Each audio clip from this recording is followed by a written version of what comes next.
Phil Collins, Tony Banks on the 16th of June. You have toured solidly for 6 or 8 months at a time. We toured solidly for 8 years, really, but then we decided that we'd had enough of it. There was other ways of living your life than touring, you know, and so that's when we started doing a bit less. And now when we arrange a tour, we like to try and, when we got the machine working, it's nice to try and cover as much ground as possible, because it's, you know, it takes a lot to get it going.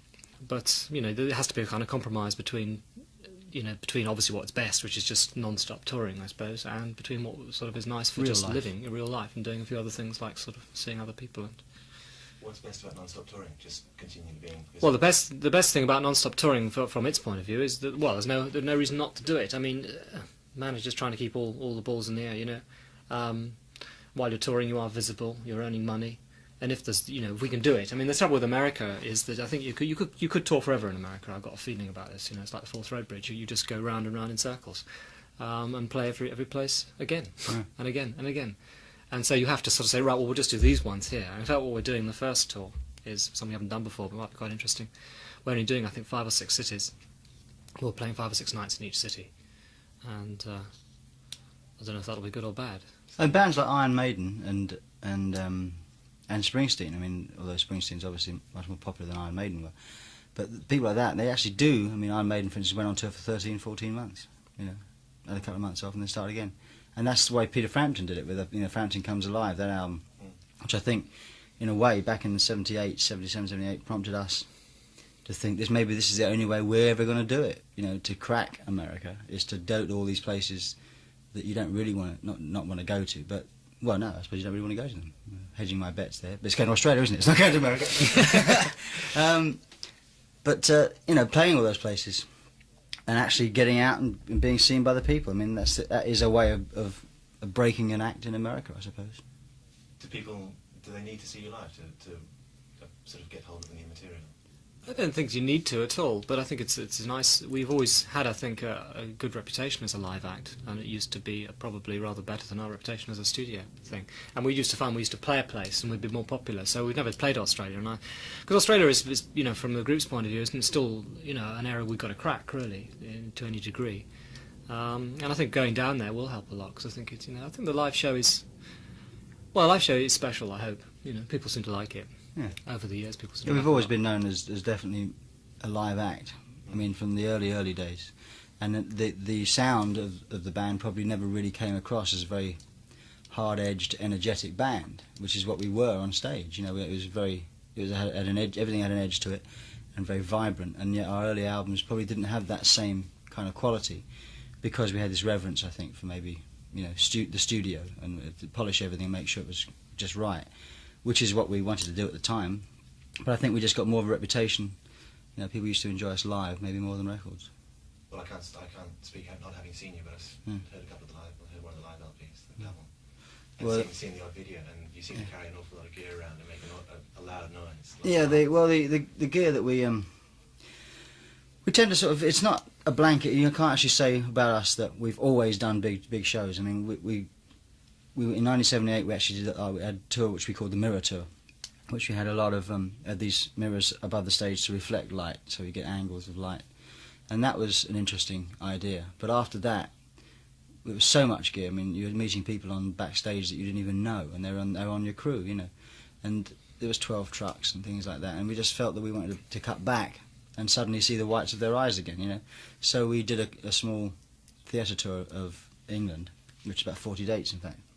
And then the next time we went out, you know, we did something different. So we're always doing something different. I mean, the idea of us being a mega pump band, you know, which is I suppose a lot of people that don't know anything about the band have this impression that that's big, that's all.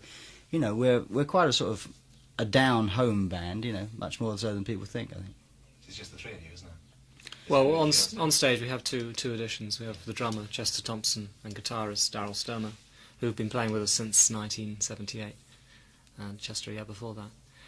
But I mean, the reason why you have I mean, you know, our show, I suppose, we got used to playing sort of bigger places in America, and quite honestly, you know, there's no doubt you have to put on quite a show in those places in order to sort of, people can't see your faces or anything. Some people are about a quarter of a mile away, so you've got to really we try and make the whole stage kind of reflect the emotion we're trying to get across with the music and what we would do individually if you could actually see us, you know. You said you're going to do 5 or 6 dates in one city. Does that mean you'll be playing slightly smaller places, right? Not No, that'll be the big places. only the big places. I'm afraid so. Lots and lots of big places. Well, in America, well, in Australia, it's different because you know there aren't the same kind of size stadiums unless you go to a football stadium. In America, they have these arenas, you know, which are 16,000, between 10, 12, Up to 20, Up to 22, 20, some of the yeah. bigger ones. Yeah. and really they're not, obviously they're not tailor made for music, but considering you have to play to that many people, they can feel quite intimate. I mean, we get used to playing them, but you know, that can. I mean, a lot of bands go in there, and you feel like it's just a very, you know, cold atmosphere, and a lot of people don't like going to some of these places because of the atmosphere and because the sounds are bad. But we've always had a great reputation for sort of taking care of all that area of the business.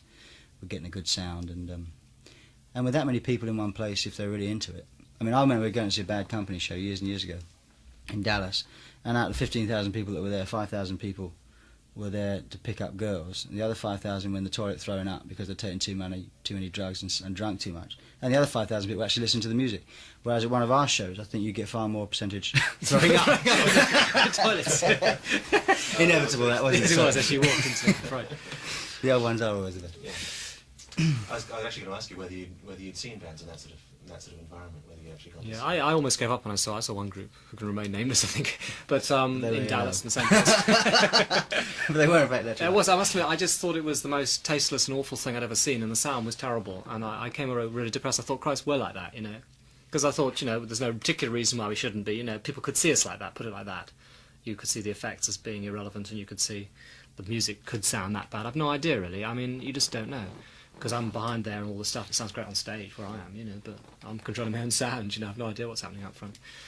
But I felt bad. I mean, we do listen to tapes and things and try and sort of see if it's... I think it depends on how much care you take. We spend a lot of time preparing, you know, I mean, the production rehearsals and things.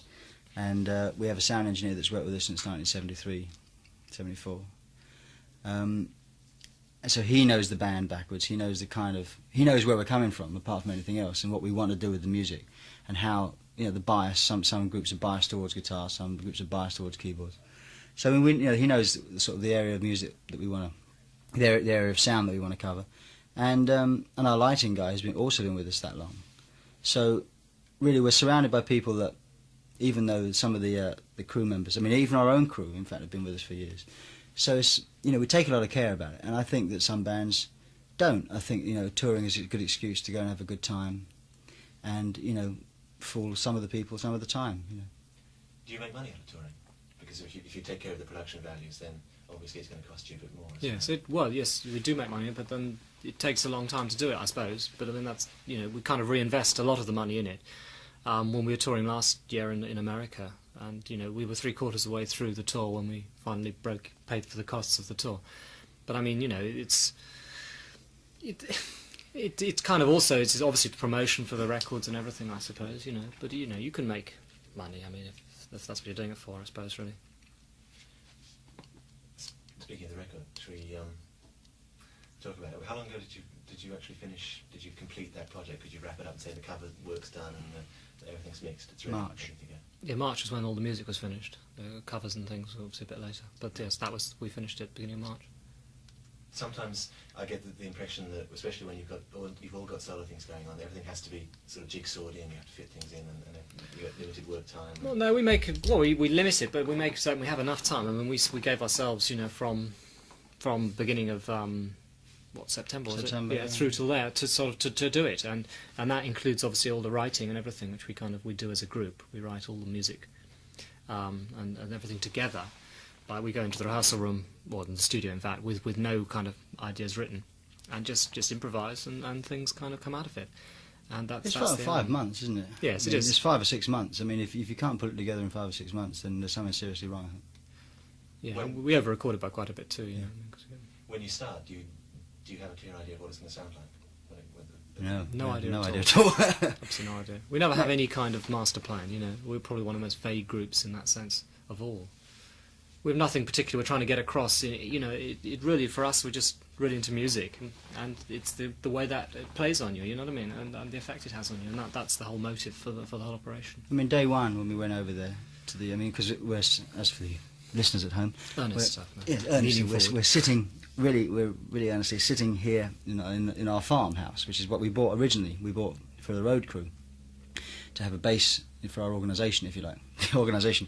So the roadies would live here, and we have a barn where we keep our equipment, and a garage stroke cowshed, which was converted to be a studio. So we wrote Abacab here, and then went over across the forecourt to the garage, which was by that point a studio, and we started recording. And the last album and this album we actually wrote and recorded in the studio. So we have no time ties in terms of clock watching and how much it's going to cost, although the studio does cost an awful lot of money, A, to maintain, but also to install. So and the idea was that we always really wanted that. We always wanted somewhere where we could go in there and record those moments that happen spontaneously, as opposed to having them on cassette and trying to recreate them in the studio when you go in a few weeks' time.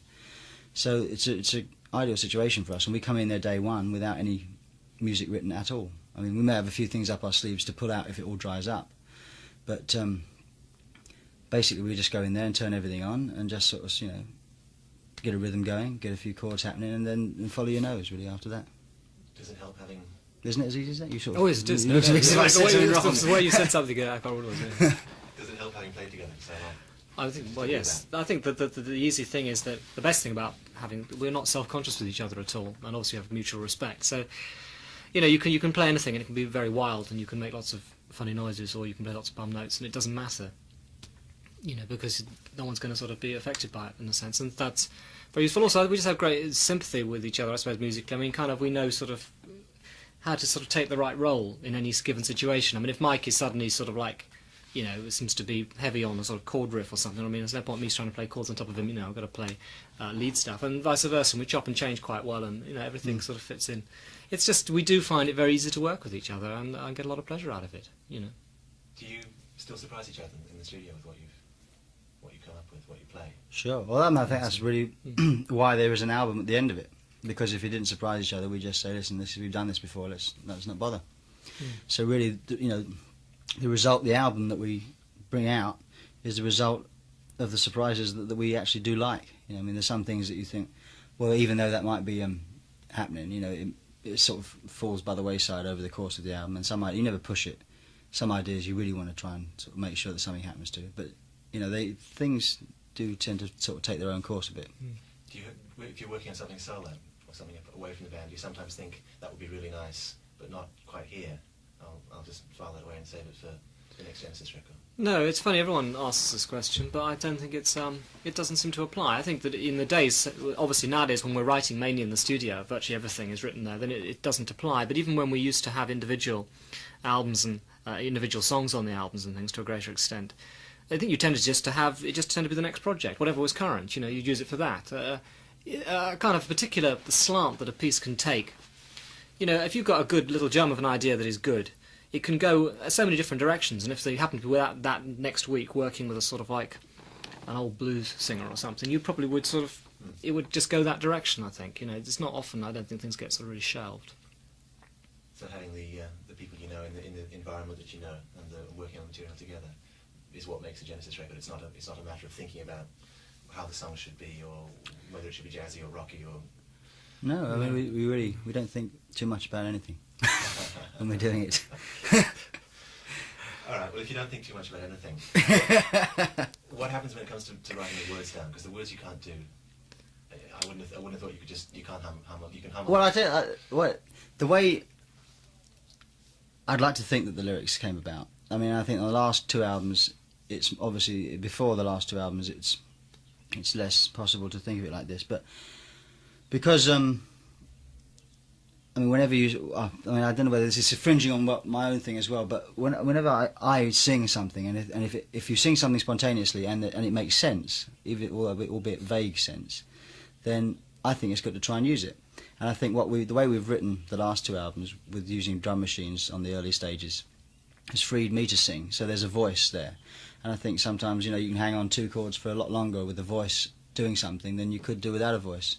So sometimes I will sing just rubbish, and sometimes there'll be words that actually do make sense. And something like "She Seems to Have an Invisible Touch," for instance, was something that just came out because it felt like it should be that with the music. And so when you write lyrics, you try and involve some of the improvised lines in it. And I mean, but other songs, like Anything She Does, there was no ideas at all. When there's you know. no ideas, then you just start. I mean, what we tend to do is divide the lyrics up between the three of us, and there's no particular. We know kind of each of us gets attracted to writing the lyrics for a different kind of song normally, so it's not normally too much of a problem. And we just had there were 9 lyrics to write, and we wrote 3 each or something on this one. Yeah. And that's how we normally do it. Which is which? Can you divide Well, it up now you into- have to guess. This is whose baby it is. no, it's well, we could say Mike only wrote 2 actually. in the album, went on the album because the ones that yes, well, he was ill or he was in America or what was he doing? I don't know. We'll have to find out why he didn't actually do more. Interesting later. No, I think you Well, and I I did- You and I did either 3 or 4. I mean, I did In Too Deep, Tonight, Invisible Touch, And also one of the ones that's not. and on, one of the ones that's not on the album, which will probably come out later, which is called I'd Rather Be You. Yeah, What is it? B-side or? Probably no, something. it might like be an that. A-side, that I think. Might it? Well, it's a snappy little tune, isn't it? No, it's a snappy Come little along, tune, snap- but we tap just your don't know. toes, you know. And then he wrote.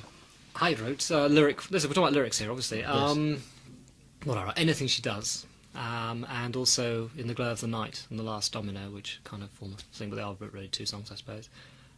I wrote another one too, didn't I? Yes. Oh, Feeding the Fire again, Feeding which the is Fire, not on the yeah. album. So that's it. That's 4 basically. And Mike wrote Land of Confusion and Throwing It All Away.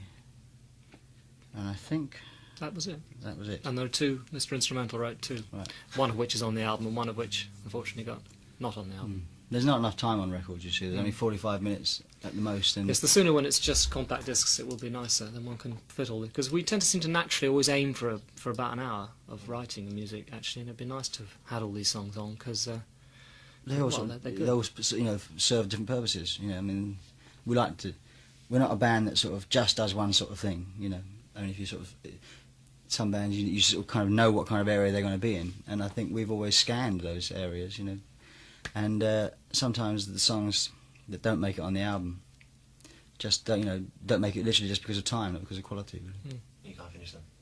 yeah, we finished. Yeah, Oh, they're all done. They're all Oh, they're all finished. finished. Even They're all stuff finished that's recorded. not going to go on. Yeah. Oh yeah, yeah. we've got 3 Because complete until the songs end, about- we don't really know what's going to go on or not. I mean, One of which sometimes you have a really strong feeling about a song, and it actually lets you down at the last minute, or it lets you down in the mix, or something just doesn't happen about it, and yet all the way through the rehearsal, 4 months before it, you thought this was going to be killer.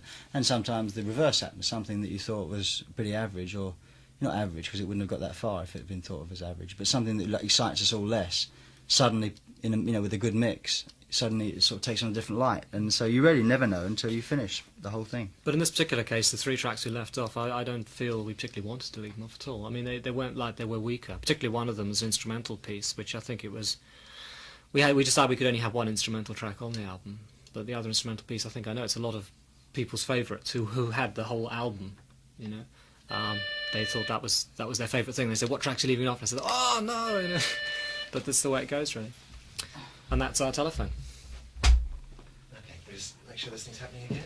Yes. Right. Yes, that cough's the same cough. As I Same said cough. before. Yeah. I don't cough.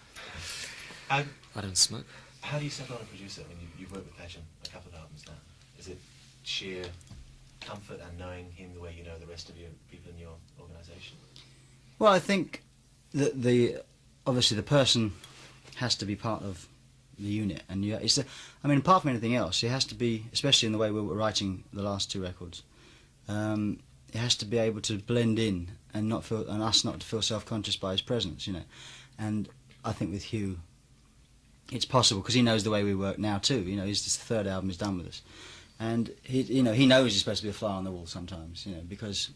And he knows not to suggest something too early because we've got to sort it out first, and then any suggestions should come later. And I think that with Dave Henschel before that, we had a long relationship with him. And I think the decision to change was just that for some reason we wanted to. I don't know why we wanted. We to just change. wanted to, I think, a slightly different approach, really. I mean, the producers, you don't... Because a producer isn't kind of... I mean, even though for any particular album he's a very important individual, he's not kind of integral to the band, and you can sound different if you want. If it depends how heavily you lean on your producer. I mean, we're calling him producer, but in many ways he's more an engineer than anything else. but therefore it does control to some extent the sort of sounds you end up with are affected by that person. It's just sometimes nice to get a different I think bias yeah, on we it. do call it. I mean, he is more of an engineer in our terms because we have very distinct ideas, and not 9 times out of 10, if not 10 times out of 10, the three of us know what it's going to sound like or what we want it to sound like. But having said that, I mean, we're the first people to come in a couple of hours, 2 or 3 hours after he started, where the thing is going in a direction, because obviously the way it's been written, it's obvious what direction the song's going to take for a mix.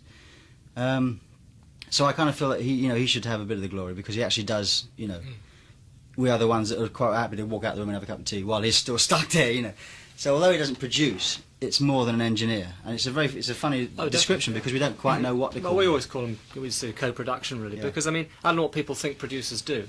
I don't think many people have much of an idea. But in the old days, you talk about your producers like Shel Talmy and people. They used to, as far as I understand, they used to take a very heavy hand. They used to choose material, and have a heavy hand in arrangement and all that sort of thing. Who And sang obviously, it, stuff like yeah, that. things like. Whereas we obviously everything of that kind is taken care of really, and we just use a person really mainly for the technical end, and on sort of. Well, acting as a kind of production, yes, the contribution I think is equal. It's sort of important. To be there all the time. Yeah, I think the producers. I mean, because I do some producing outside the band, and it's I sort of view it as a film director. You come up with the ideas and stuff, but then you have to give it to the cameraman to actually implement the ideas. I want this, make it work. Walk away. It's a bit like that. Was that the way Hugh works for you? Well, that's how we work with Hugh a bit more, right, actually. I see. But on the other hand, you see, the thing is, what happens is that because the way the songs sort of evolve over the whole period, I think by the end it's almost pretty much totally clear what we're going to end up with, what we want to end up with. And obviously there are moments in there which enhancing moments, in a particular kind of choice of which echo you're going to use or how long the delay should be or something. That kind of decisions will be made as you go along. But there's the final result, you know what you're aiming for at a fairly early stage, I think. Have you ever tried working as your own producers? Does it not work? Well, we are. I mean, see, it's a difficult thing to sort of describe, really. I mean, you basically need an engineer, a technical guy in there, and if he's worth his salt, he's probably going to make the odd suggestion, and then he's going to be part of it, really. I mean, that's how I look at it, really. I mean, put it this way: we could do with perhaps less production than Hugh puts in. You know what I mean? He puts in quite a bit because he's that kind of person, and it works because he's great. But I mean, quite honestly, if we had a person who was just more on the technical end, and I've done a lot of stuff of my own where I just do the whole production things. I mean, you can do it. I mean, I'm quite capable of twiddling knobs myself. I know pretty much a lot of that side of it too. But when you've got a person and you respect him, then obviously he's the man who does it. Does it become a chore? Does it actually get between you and playing music sometimes if you have to be there all the time to follow the whole thing through? I don't think so. No, it's only at the mixing stage where you're not actually. There's nothing musical going on. If you know what I mean. After you finish recording and you're actually down to mixing the record, then it can be a very tiresome business. I mean, it's not. It's a large part is very technical. In the sense that. And it's thinking. Phase, things that making sure things aren't out of phase. They're not going to disappear in mono. That you can't overload things that can't get cut, literally, physically cut onto a record because it's too low or there's something funny going on. And it's, although people call me a producer, I mean, I always shy away from that role because I'm not a Phil Spector or a George Martin, or Shel Talmy, or in the traditional sense. And I personally, when I do my outside things, I need a great engineer because I know nothing about the technical aspect.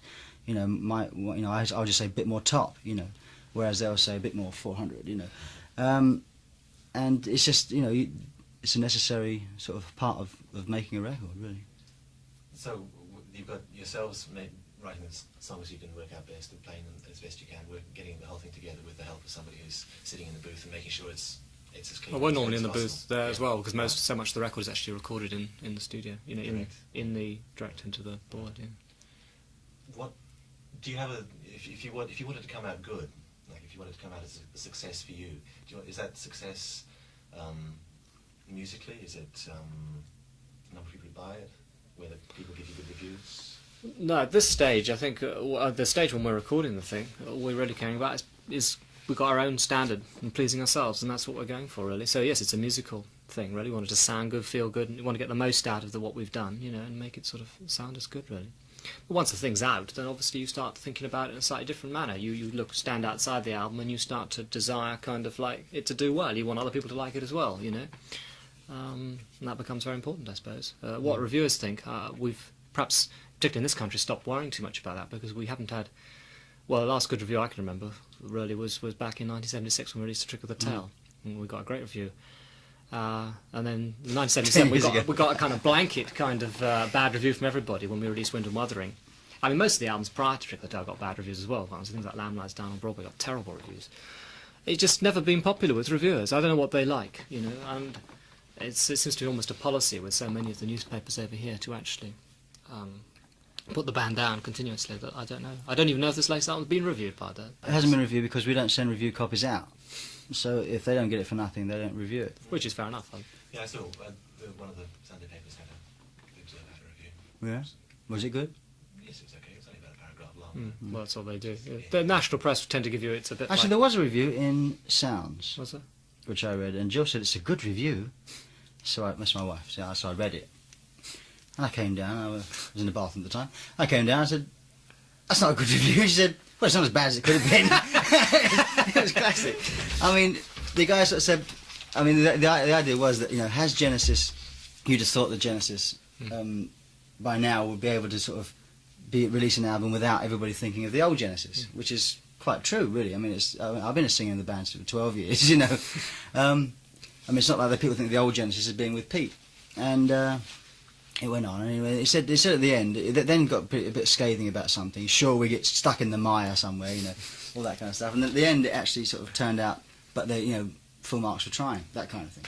Basically, it's all right. I don't want to like it, but I do. Yeah, I mean, and I think that's about as close as this guy could have got to a good review without being fired. It's a review. It's very much a matter of a slanting, isn't it? Because I mean, I remember reading one review of one of our albums where the guy seemed to really like about 4 tracks on the album, but he was so scathing about the rest that the review actually had a very negative tone to it. Now, if I like 4 tracks on anybody else's album, I reckon I love that album. There aren't many albums I can listen to all the way through and enjoy, you know. And 4 out of Yeah, I mean, this Kate 10 Bush tracks. album, for instance, that you've been raving Yeah. about. I mean, I got a tape of it the other day because I hadn't really heard it properly, and I've still only heard the first 2 tracks, and I love the first 2 tracks. And as far as I'm concerned, it's a great album Yeah, right. because that set the feel for the album for me. And yet, you know, I mean, I remember going up to Melody Maker and places like that in the old days when you used to go up there for an interview with Chris Welch or something and go out for a beer and come back, and you'd see this little record player in the corner with a pile of records. And this guy is supposed to be, you know, and I think these people, in fact, I know these people do not think that bands read these things. I mean, I've done interviews. Paul Morley's just had a book out, The Art of Chatter, or something, and it's a series of all his interviews, and I'm in it because he's sort of ripped me to pieces, and you know, it's just that they just don't think that you read these things, and they're quite surprised when you get upset by them. But I mean, a whole pile of albums in the corner. How can he possibly have any kind of you know, clear-headed judgment on anything?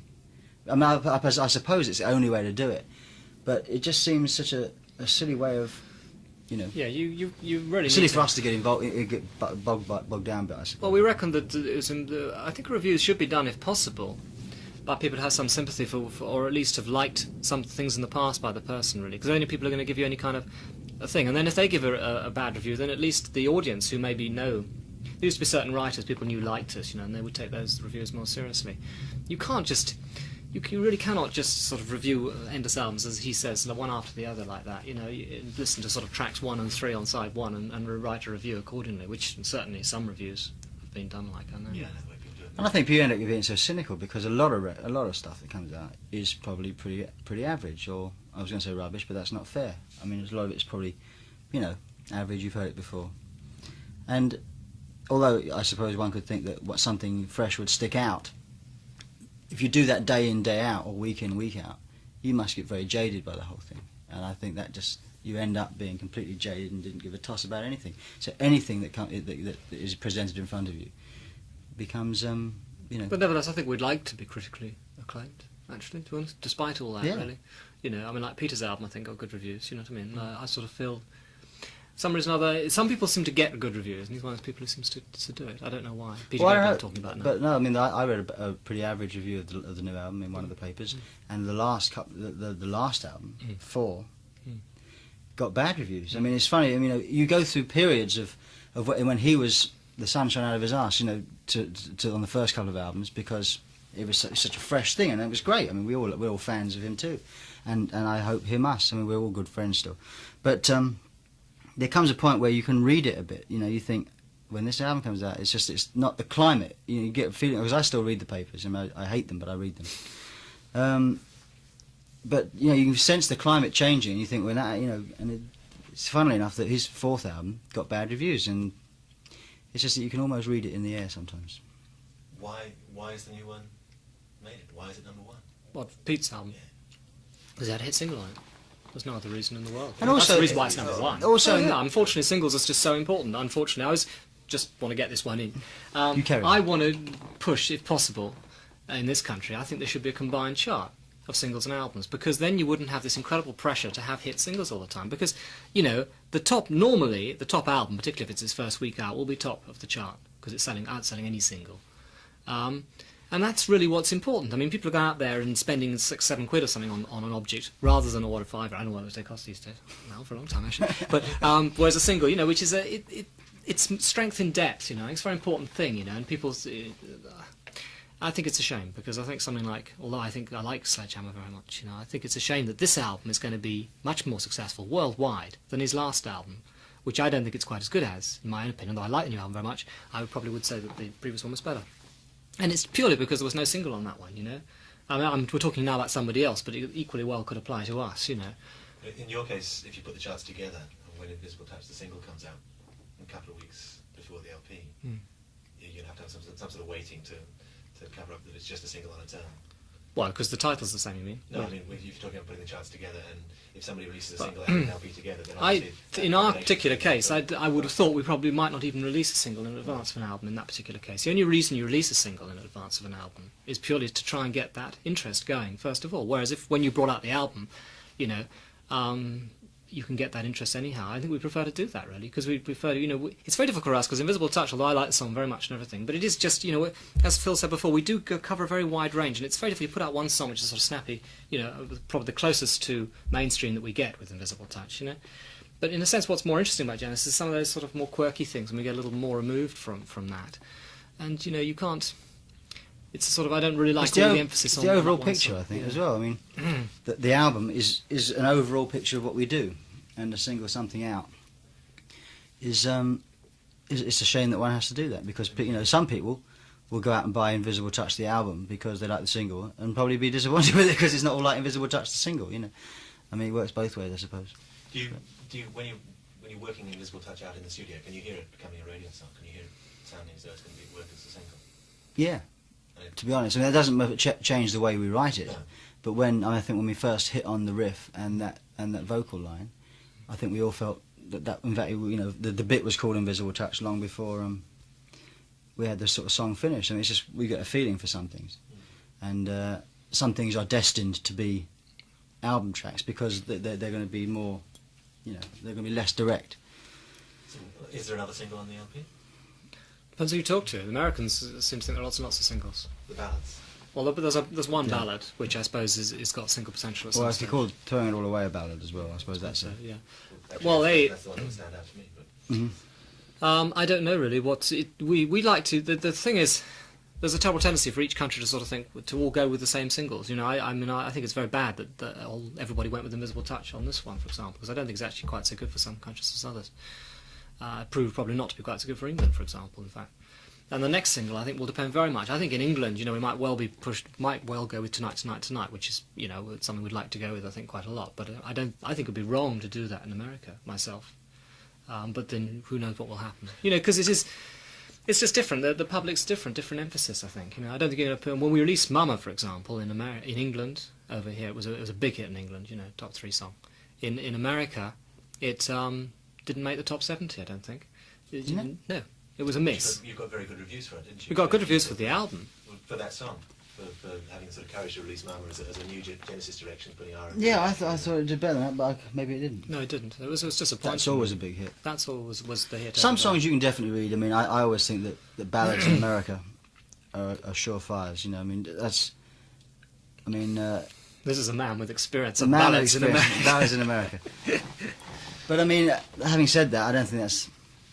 It's a negative thing. I just think it's a kind of I call it a cheap shot. I mean, I don't write ballads on my own. I don't write ballads to be hits. I just write songs because I happen to like slow songs. And there's, you know, I write slow songs, I write fast songs.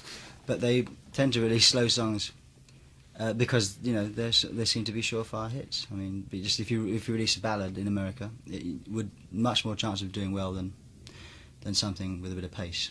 It does seem to be the formula, doesn't it? You get one to grab people's attention and then really hit them with the wee people. But I think what we tend to do is just say whatever the record company has energy for and what they think is a good, you know, I mean, because we care, but I mean, we don't really know what's a good single. We've been wrong before, and well, that's the thing. You see, they come back and say we should release, like we're saying in America, release Tonight, because they like the song, and you think, well, maybe they're right, and so you release it and it's not a hit, and you think, well, we actually should have stuck with our guns and said no. But then we could have stuck with our guns and failed as well, you see. So I don't think anyone knows. No, that's the thing. And the only thing is, if the record company believes it's right, then they'll put the most behind it.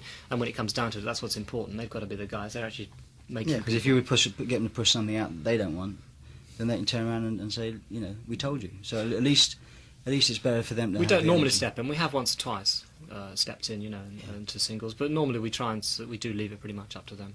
But this time you might actually have a song that's not on the LP. It might be a single. Oh, later on that will be. Well, we've done that before. We had Paper Late, which was a single, which was released not on an album. I mean, you know, we always have spare songs. I'd say this is the first time now I think we've really felt that the songs we've left off are definitely up there with the ones we've left on. You know, we had a lot of trouble. I mean, at the choosing. moment in America, Invisible Touch, the album has yet to, you know, we'll get our first position this week, in fact. But it's supposed to be very, very high, the position, I mean, by the sales and activity on it. But the single is like 17, so that's about fourth week. So that looks like someone made the right decision in America. Yes, because Here, that's good in America. I mean, Yeah. it's Fourth week in very 17. good, 17, fourth week. But here, it's, you know, it went in high and then moved up slowly, and it's 16, and this week it was 15. So chances are he won't see the top 10. And it's peculiar because I think that record is an obvious single, and it amazes me that you can actually have an obvious single and it not be a hit, you know. I think, though, people do wait for the album. I mean, you know, I could say we suffer from it, but I don't think it's suffering, very bad suffering. But the point is that the album, you know, that the sale on the album is, this first week is supposed to be pretty amazing. I mean, you know, like, I think it's supposed to be selling more than all the other records put together in the chart, you know. So I mean, you can't complain about that, but that's what people do. You play the single out and they say, "Oh, I'm not buying it," because we have a reputation for strength in depth, I suppose, in this country, so that people will say, "Well, you know, I like that song, it's great, but you know, I'd rather spend a quid somewhere else." Particularly when you consider what else is around. I mean, you know, if people's pockets are being stretched a bit, because obviously we share an audience a bit with Peter, and also Mike and the Mechanics, who are doing quite well, you know, so. These things are all sort of pulls, and I think a person say, well, rather than buying the Genesis single as well as the Genesis album, I'll wait a couple of weeks and I'll buy the Peter Gabriel album or something. Which really has to be a compliment, because they're saying they've got faith in you and the album being worth. Well, that's the thing, yes. I think that's one of the things that we've had considerably, you know, for quite a long time now. The sort of the faith from an audience. I mean, just sort of the trust, if you like, that we've always had an audience. I mean, a lot of people think that we've sort of split up a couple of times, come back together again, and all that kind of stuff. I mean, we've always sort of been there, and people are very surprised to hear that the last album did better than the one before that. You know, I mean, it's still on an incline, and the popularity in terms of ticket sales and record sales, and I'm talking about America and England, and I know in Europe it tends to sort of fluctuate more. Well, it goes up and down a bit with each album, but the thing, if you take all the world sales together, that each album does better than its predecessor, and I mean that's gratifying. I mean, it's not really what. It's a sort of byproduct of how it's worked out, really, because we you know, as far as we're concerned, we take the same approach on every album. We're just putting out music that we like. Maybe we're getting better at it, or maybe we've just, what I think it is that people are getting acclimatised to us. That if we put out Invisible Touch back in 1971, people would have said it was really weird. But because people have kind of gone through all the things we've been going through, they find it much more acceptable. I mean, a song like Tonight would have sounded really strange, you know, as strange as Supper's Ready did in its day. Do you think that Phil's solo success brings new people into possibly listening to the band? It'll certainly make new people listen to it. What they'll, you know, beyond that, I don't know how much further it takes. I think it's bound to help to a degree. Probably hinders a bit as well. Tell him what you told me. What did I tell you? Oh yes, lovely, in Australia. Oh, in Australia. Well, we must let you know Australia. No, apparently I was doing an interview with a guy today, and he said that on TV this this girl, I don't know whether she was an announcer or whatever it was, but they were doing an interview about Genesis or something, and she described Genesis as Phil Collins' new band. Well, I think that's fantastic, I must admit. We call lots of things, but never that. So anyhow, there you go. So Phil Collins' new band. It's only 20 years old, this band. Very embarrassed, but I hate being singled out. If we're talking about band thing, I think we always sort of, we're here to do that, so it's always embarrassing when you hear about something like that, because it always looks like I wanted it like that or something, it's a bit embarrassing. I think that one's over the top. It doesn't really matter, Yeah, but right. I think we, it don't. I mean, the truth is that this band, people can hear. I mean, when an album comes out, someone said the other day it sounds more like a Phil Collins album, and I just don't understand that. I mean, to me, I sound very different from the band, and the records are very, very different. The only common denominator is my voice and drumming, but even so, the voice has been there long before I did solo albums and stuff. I mean, I think that I've put a lot more into the band in the last few years because I've had the time to do that. Up until then, there were 3 when I had my family. I was between that and Brand X and all the other things I did. I was never writing songs, so that my contribution was less in the writing area than it is now. So really now it's more. I'm more of a third of the Genesis as opposed to any kind of way being a dominant member. The 3 of us together, it's very, very democratic and very, very, equal share in everything. I mean, that really makes the band have a reason for being still around, because there are things that we do together that we can't do individually. And it's very interesting, after you've done your solo things, and to any degree of success, the 3 of us do our own things and enjoy doing them. And but when you come back, having done that, and you throw an idea into the middle of the room which you just couldn't go anywhere any farther with, it was just a germ of an idea, and 2 other guys pick the idea up, and suddenly it starts to become something else. I mean, that's very exciting, That's must be the way things happen for you in the studio.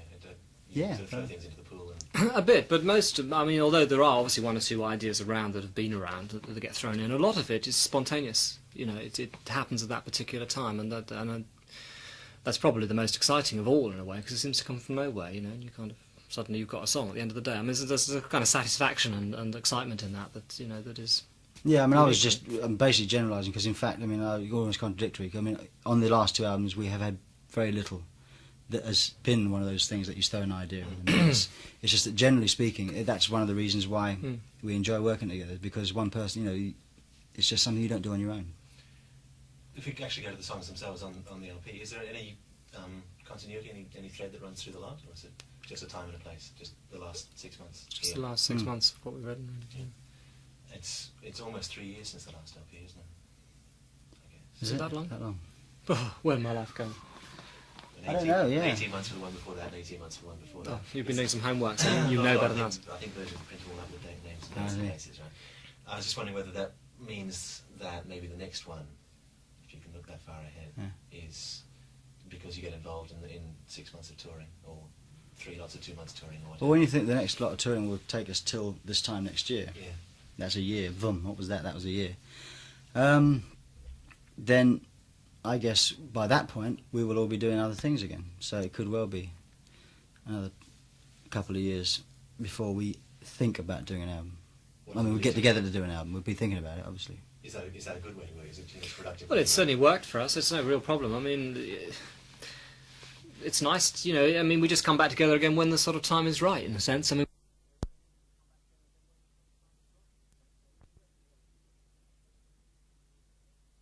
you arrange a date when you're going to get back together again, pretty much, and then you sort of. But in between time, I mean, we live within sort of 6 or 7 miles of each other. I mean, the 3 of us. Yeah, I mean, I live down the road. Tony lives the other way, down the road. Mike lives about 2 minutes from me. So literally, we are. This is why we bought this place, because it's equal distance. We don't have to go to London to have meetings about whatever. We can have a base here, and so with kids, I mean, my kids come over in the summer from Canada, and Tony's got kids and Mike's got kids, and so we do see each other a lot. It's not like like I'll see you in 2 years' time Yes. here at 11 o'clock in the morning. Yeah. It's there's a constant contact with each other. Just pick up the phone and it's actually just down the road. Yeah. Having this base of a place that's not actually any of your homes, it's a place where you can come to and work at. Does that mean you can leave the place where you work and actually separate yourself off quite quite easily? That you don't have to say, okay, I'm taking 2 months to be in the studio, and that's all I'm going to do, and I'm stuck in the Canada or stuck in... Oh yeah, well I don't think, I mean, as a group I don't think we're very keen to do that. And we used to do the sort of backing tracks out of the country. That wasn't too bad a thing, because what it did was you isolated yourselves and you could work very quickly, no distractions, no phone calls, and you just got through it very fast. But this is the best way for us really, because you're in touch with home, you're living at home. It's like being at a day school as opposed to a boarding school, you know. And so your feet are on the ground, and you living an ordinary life at the same time as working. And when we work on the album, we're working pretty hard. Most of the time, taking 12-hour days. Yeah, normally at least a 12-hour day. But normally taking weekends off. Though by no means the weekends often ended up getting filled up with things to do with our other projects actually. But nevertheless, the idea was to take weekends off. You know, so it's a fairly sort of civilised existence. You know. Looking out the window looks very civilised. Sun's going now. For the listeners, we're looking out the window. Yes. Oh, I should describe the window. He says the bus is going. At least there's windows. I mean, that's the thing with most studios in Yeah. in London. You know, no idea what time of day it is. Or what floor you're on. Yeah. Very much fun. I keep saying let's talk about the songs on the LP. I keep not talking about the songs on the LP. We're not very good at talking about songs on the LP, to be honest, because you end up sort of coming up with useless information as to how it was written. You know, who came up with the bit, who came up with the words, and that kind of thing. It doesn't really matter, does it? It's how the whole thing hangs together. Really, yeah. I mean, the lyrics, our lyrics. I mean, apart from the odd gem like Domino, which has got quite a nice story, which I always enjoy listening to, because he wrote the lyrics to that. And it actually, you know, I mean, I sang the song without really knowing without quite, you know, having sorted it out. But Did you write both parts, Tony? yeah. Yeah. Did it always feel as though it was one song that was in two parts, or? Well, musically terms, it was like the two songs were fairly separate, but the idea of going from one into the other and then reprising a little bit of the idea of the first one at the end of the second one was sort of like came a bit later, really, if you like. But the sort of, it felt right. It felt the first part felt like it lent itself to being extended, to going to something with a little bit more kind of than just being a sort of one-off song, you know. But the two parts are more than perhaps in some cases, although it is, I think, I'd like to think of it as a long song. The parts are more separate, say, than in some other long songs we've done in the past. I think you can definitely view them as two songs. The first part can be viewed individually. Well, then, yeah, they're radically different rhythms, aren't they? Oh yes, from that point of view. Well, yes, but that never worried us in the old days. Christ, you know, we used to go through 5 rhythms in the first bar sometimes on some songs. But I know, I mean, it's they are different. They have a nice sort of soft bit in the middle, but the same melody comes back at the end. You know. Do you play more simply than you used to? I mean, is it more direct? I think time signature-wise it is, and that's probably. Yeah, that's one thing that's With against. I mean, we do use rhythm machines. drum machines purely, as I say. I mean, not purely, but I mean, it does help to free me to sing and to have other ideas going on, you know. And also, I don't know. I don't enjoy sitting down and playing drums all day and nothing else. Nothing else. I mean, they have to push me to the drums as it is. I mean, I enjoy playing. I love playing drums. If I'm gonna, you know, when we come down to the way we record, you see, is very different from most people the way they record. Most people go and record, and that's it. You know, they go and record a backing track, and then they carry on overdubbing on it. The way we do it is that we go in there and we put a drum machine part down, which is, you know, the rhythm that implies the thing that we want, how we want it to end up. I'll put a guide vocal down because at that point there probably aren't lyrics, and Tony will go and put a guide keyboard part down, and Mike will put a guide guitar or bass part down. When we've got it all in the right order, that's to say we've got the right arrangement in terms of verse, choruses, bridges, whatever, we'll then say, right, that's that, we've done that song, and then we'll go in and put the drums on and replace the drum machine. Then we'll go in and do the keyboards and replace the keyboard part, the guide keyboard part, and so with the guitar and bass. So you end up piece by piece all the time. Now then, I love playing drums, but in terms of sort of all day jamming like we used to, I mean, I can't do it anymore. I don't know whether it's because It's too tired. He gets that tired look actually. There's one piece which is not on the album, but another instrumental, which is very, very fast kind of thing, and he was just sort of sweating after no time at all. He's got too used to playing these very simple kind of like, you know, heavy drum parts, you know. Yeah, right. Can't do any of the subtle stuff anymore. So But, how do you wake him back up again? How do you get back into it? well, you have to sort of, I don't know, how do we say it? How do we do it? I don't know. I Anything mean, difficult we do on the rhythm machine, you know. I think now that you know, the songs have characters, and so whereas before, when in the early days of Genesis, I felt that my drumming was, you know, I wanted to show how good a player I was. Whereas now I'm not bothered so much about that. I just wanted whatever's good for the song. I think that's true with all of us. Although we've never been a technique virtuoso band. I mean, we've always been very much writing the pieces that we've written. I mean, writing the parts that we've written to go with the piece of music to best show the piece of music off, rather than write a song that shows our playing off. You know, whereas a band like Yes, for instance, and Emerson, Lake and Palmer were far more virtuoso in that respect than we were. Maybe there's an explanation there as to why you've continued having people come back to your. I think so. I think we are. Why should they listen to you playing again and again? We are songwriters. Yes, I think we find. I mean, I always find it weird in the early days actually when people refer to me as the keyboard player and start asking me keyboard questions, because I don't really know all that much about. I mean, I happen to play keyboard certainly, and I probably know quite a lot about them now. But in those days, I certainly didn't know much about them, and I was only interested in talking about the songs and writing, because that's what I do primarily. In the early, when we made our very first tape, it was just pure coincidence who played what, really. That was before Phil was with us, but I mean, like, we had, you know, Peter reckoned he was the best drummer, so he played drums, and we had a guitarist, and Mike, who was normally a guitarist, but we didn't have a bass player, so he said he'd play bass, you know, never having played bass before in his life. It sounded like it on that tape too. And I played the keyboards because no one else could. Well, I couldn't do anything else, actually. And at that stage, the guitarist reckoned he was going to sing, so he did a bit of singing, and after the thing, I said to him, well, you know, nice that is, but Pete's got a rather better voice than you, why don't we let him have a go, you know? And so that happened like that, and it was very arbitrary who ended up playing what. I mean, it could have easily, I could have ended up being on the guitar, I felt, you know. And so that's much less important to me. I mean, I happen to, the instrument I play is keyboards, but I'm definitely a writer first and foremost. To me, when I listen to Genesis albums these days, it really does sound as though you all play off each other an awful lot. It doesn't sound as though here's the keyboard part, here's the guitar part, here's the drum part. They're all in like this. Well, I think that's because of the way we write in the studio. I mean, everything is there. I mean, when we've written a song, everybody knows the kind of thing that we're going to do, and it's obviously written.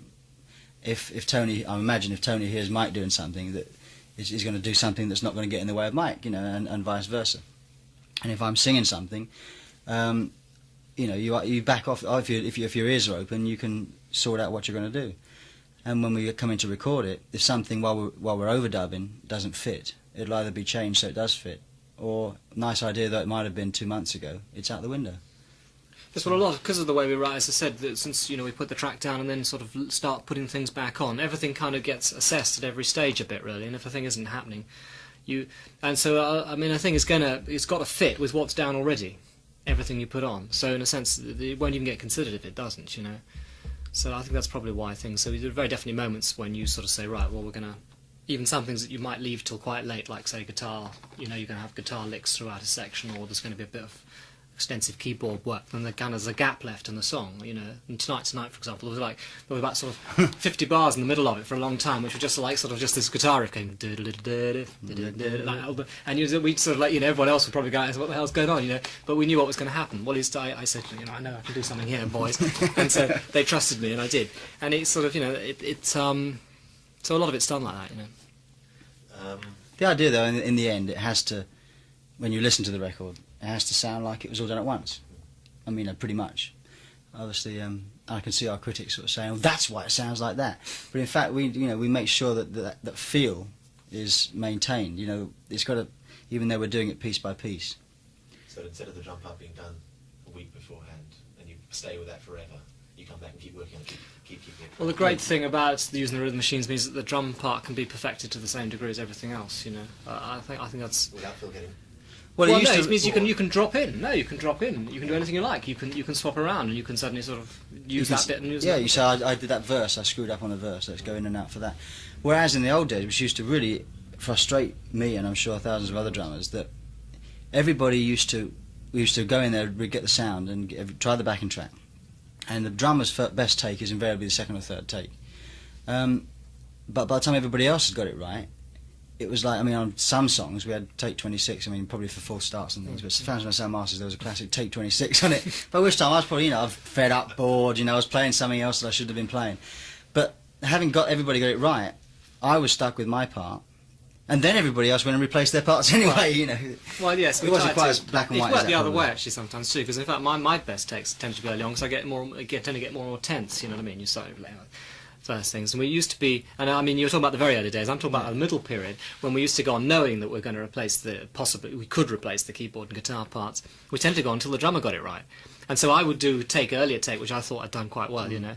And then by the time we actually got one, he was like, I mean, mine was just useless, you know, you had to start again. But in a sense, it was easy, you could do that, it was easy enough. We did, in fact, I remember we kept Abacab, which I suppose was sort of right at the end of that sort of era, although we started to use drum machines, haven't we? But we kept it for the keyboard part. And redid the drums to that part. Remember that end section? Yeah, I mean, I say with drum machines, it's very easy to constantly that was update about your the first time we did that, I think. What about the rest of the technology associated with that, the sampling and storage? So you can play a phrase and use it all the rest of the song or whenever you Well, want. we will use the tools if we want to. Like, for example, I mean, in The Glow of the Night, there's a kind of guitar riff that goes throughout the thing, which was done on us. We just sampled the riff once and played it throughout the thing. You know. Yeah, we just put it onto I think it was the window we had at that stage, or one of those samples. Or maybe it was the AMS actually, just put it on and then you play it back and it comes back all the time. Sometimes it's useful to that. If you want to get slightly machine-like quality, it's great, but if you don't want the machine-like quality, it's best not to use it. I think all these things are aids, you know. We got in, it's the first Genesis album where I've used a sequencer, I think, at all. And it's very heavily featured on one track on Land of Confusion, where it's the whole sort of bass middle kind of sound thing is a synthesized, is a sequenced part. But in the main, we've sort of shied a little bit away from those things, I think. We like sort of to get a degree of naturalness. But in that bass line really required a sort of that, because it was to fit absolutely with a drum box pattern, and the whole thing had to fit totally with it and things. I think the sampling thing is obviously it's very interesting, you know, because you can have your own things that nobody else can have. That's the great thing about it. Every sound, you can have unique sounds that no one else has got. The trouble is, what happens half the time with these things, that people get their box of discs or whatever, and that they use the sound everyone else has used as well. So everyone's guilty of that a bit, because if you get I mean, it's amazing on documentaries and stuff, how many times you hear that flute, you know. The Shaking Hatchie flute, Yeah. which is featured rather heavily in Sledgehammer too. Yes, I know. Strange reasons. It's funny that the people should do that.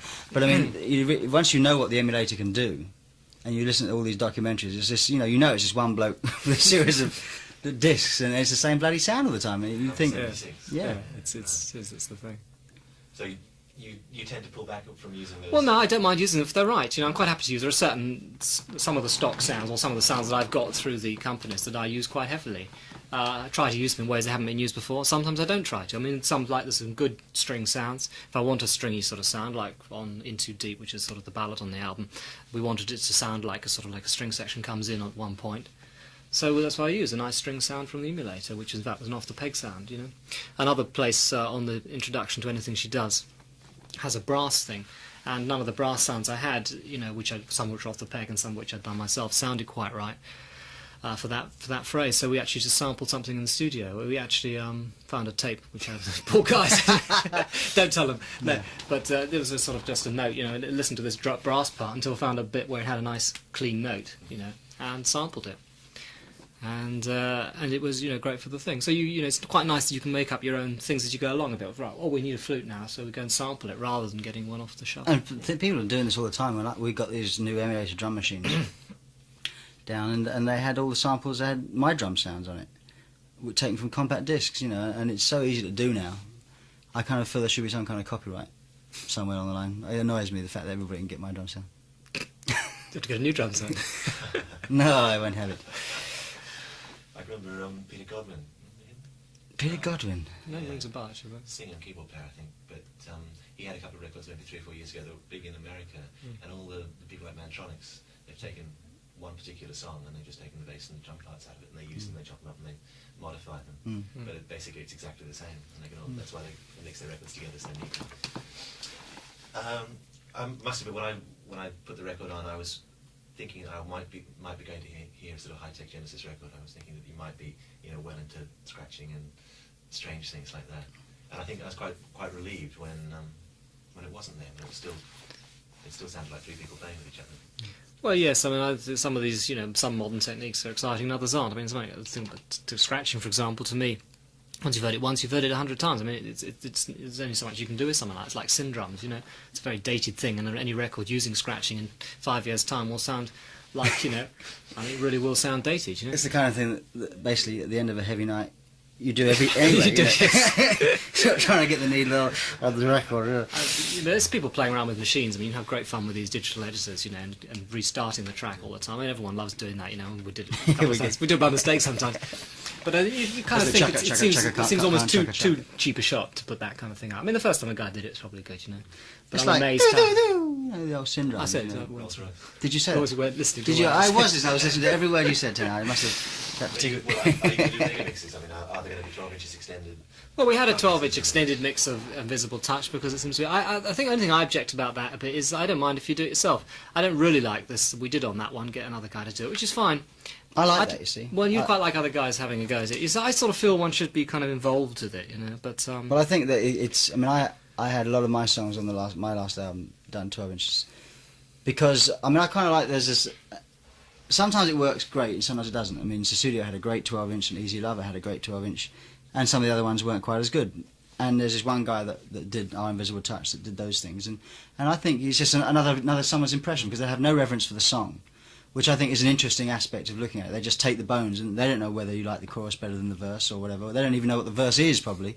They might think the verse is the chorus. But they just take bits and pieces and they just sort of do something different with it. And I find it interesting to listen to. Now, whether it's interesting enough to put out is another thing altogether. But it does get, you know, they're able to play it in clubs if it's a dance tempo. And it's just another sort of thing. Well, people seem to like it. I mean, that's really the test, isn't it? If people want it, then but it is nice to get You don't involved have to with it. go out and buy a 12-inch, you know. I mean, 12-inch is obviously going to be one stage removed from the group, but if you like that kind of thing, I There mean, are a couple of 12-inch things- Invisible Touch is great fun, actually. I mean, you know, it's fun what you can do, you know. But also, I think it'd be quite fun to do them yourself. Something just to try. Well, and get into I that think same getting frame of involved mind. actually is Yeah. the thing, because I know that with a couple of my things that I thought, you know, you had an idea, Yeah. like we thought of with Land of Confusion, where you know it stands out that it could obviously be a 12-inch thing, but really, unless you go over unless you're there in the studio suggesting the ideas that you think would It be won't good, come out like that. it's not going to come out like that. So it's really one of those things you should get involved with, but there's a space for it. Do you have the same approach to making videos for the records? Because again, you're trusting... No, I think with videos we're far more involved with videos. We would definitely like to make certain. I mean, I must admit, I'm a sort of video hater in the main. I mean, I think there's some great videos made, some good ones, but in the main, I've seen some videos that I just think are so awful, which other people seem to think are quite good. I just... Names. I don't name names. I never name anything. You know, I just But, don't in really fact- like. I when we watched MTV. No, not again. Okay, don't blow my game. No, I mean, I remember watching MTV one time when we were rather bored, sometime in Dallas, and I watched it, quite a lot of it. And I watched it a long time. It was at the time the only thing I liked, and I liked it every time it came on, was the Police video for Synchronicity.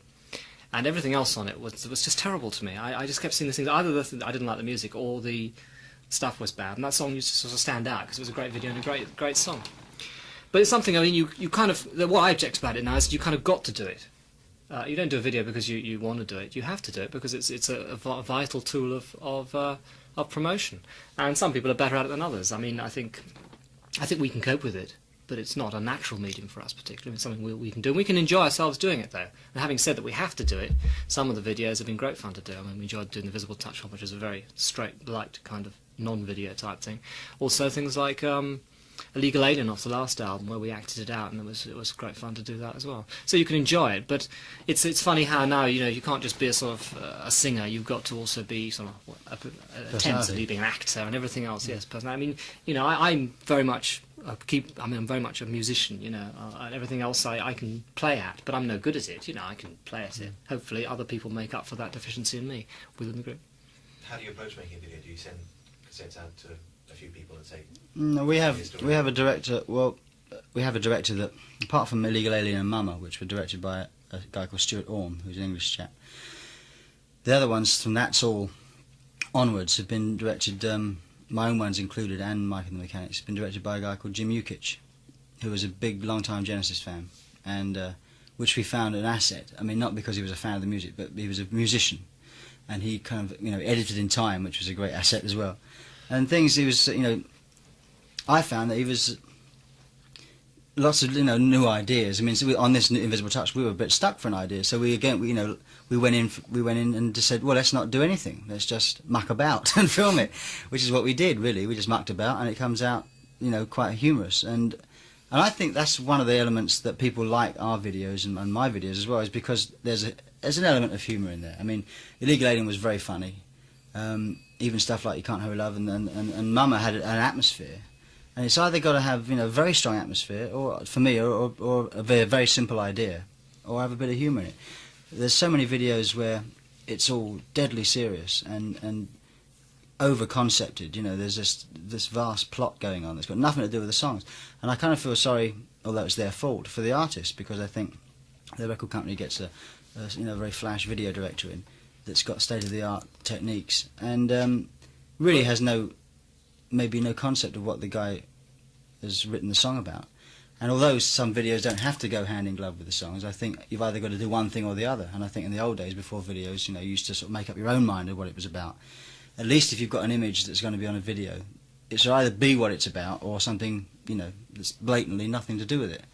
But to have this sort of in the middle with the girls with sort of, you know, very little on and stuff. Not that I'm against girls with very little on. I think it's great, but Not often enough, anyhow. but you know, this that whole I think that sort of the caricature of the big video is got out of control a bit. Yeah, I think it's, you know, it's sort of it's become such a big thing. I mean, I think these things will go in kind of cycles. I mean, I think the video is probably with us, so that we can't lose it. You know, And people like Journey, you know, for instance, have said that they're not making any videos for their new album, and they're the first band to sort of, I guess, have the courage of their convictions and say we don't really want to make one. We haven't found our sales reflected any better with having videos around. So why bother to make them? And a lot of with people having to pay for them, the stations having to pay for them now, if that ever comes. What I can't believe is it costs, you know, to make one video, it's going to cost you almost as much to make the whole bloody album. You know, and that's ridiculous to me. I prefer to go in there and make another album. You know, And make the video yourself. Yeah, and most of the audience, I'd have thought a lot of the audience would prefer that too, in a way. I did this endless kind of, I don't know. What I dislike about videos most is they tie a song to one image. And I just don't like that, because when you've seen a video and then you hear a song, you do find that image recurring in your mind. And I prefer, what I've always loved about music is its abstract quality, you know, and you don't necessarily, even when it's a song and it's blatant what it's about, it still conjures up different things for you at different times, and that's the real strength of music, and why you can listen to it again and again.